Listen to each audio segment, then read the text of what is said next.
Organizatat e mbrojtjes së mjedisit protestuan këtë të mërkur pranë gjykatës së lartë për ndërtim në aeroportit të Vlorës, ndërsa vijojnë punimet pranë zonës së mbrojtur Nart Vjos.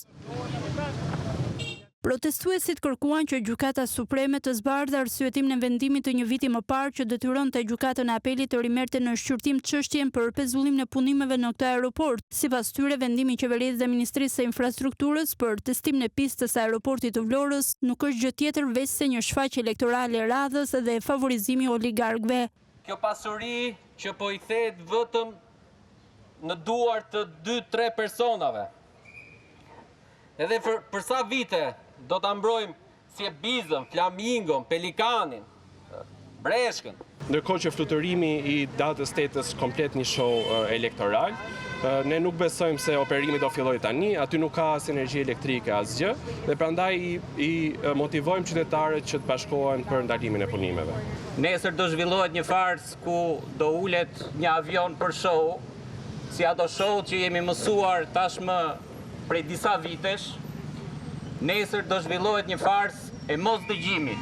Organizatat mjedisore këmbgulin se zona ku po kryen punimet për aeroportin e Vlorës është zona mbrojtur, ndërsa nuk kursyen kritikat as ndaj Ministrisë së Turizmit dhe Mjedisit. Mos duhet presim derisa të shkatrohet dhe pastaj të jepet vendimi.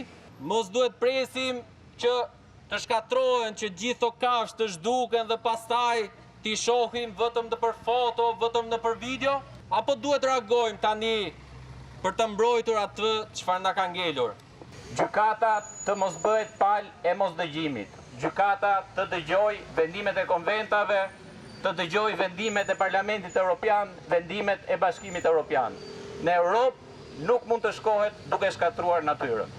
Nëse ministri Akumbaro krenohet që kanë ardhur 10 milion apo 20 milion turist në vendin tonë, për çfarë mendon se kanë ardhur ata 10 apo 20 milion turist?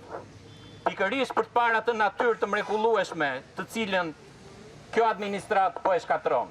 Më herë qeveria shqiptare tentoi të përdorte emrin aeroportit ndërkombëtar të Mynihut në Gjermani për përfshirjen e këtij të fundit në projektin për ndërtim në aeroportit të Vlorës, gjë që u hodh poshtë nga autoritetet aeroportuale të Mynihut. Në prill të këtij viti, aeroporti i Mynihut përmes Këshillit të Qytetit njoftoi tërheqjen nga projekti diskutueshëm i ndërtimit të aeroportit të ri në Vlorë.